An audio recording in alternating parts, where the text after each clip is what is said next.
Hello! In the last video, we defined the word determinism. Now we're going to look at the term free will.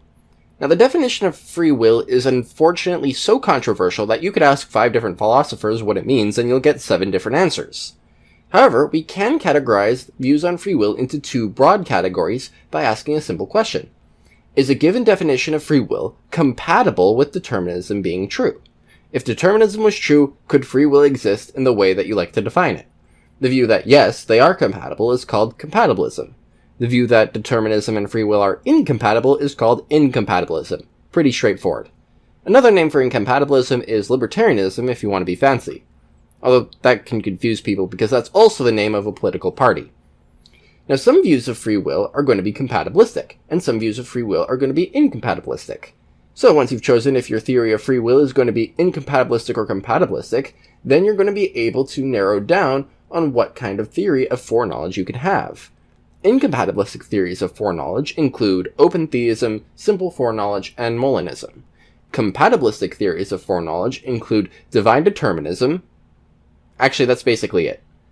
So why are there multiple incompatibilistic views of foreknowledge, but only one compatibilistic view of foreknowledge?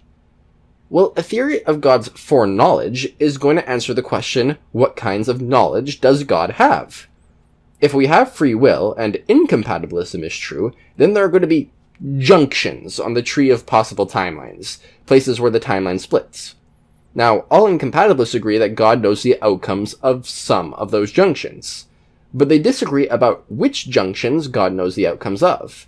Maybe it's just the past junctions, maybe it's all junctions, maybe it's something in between.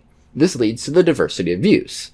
However, if you're a compatibilist, then you don't need to have any junctions. There's just one timeline which God has always known from beginning to end.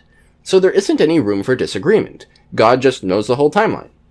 That's not to say there isn't any diversity among divine determinists, but they all agree on what kinds of things God knows and how effective he would be in bringing about his goals.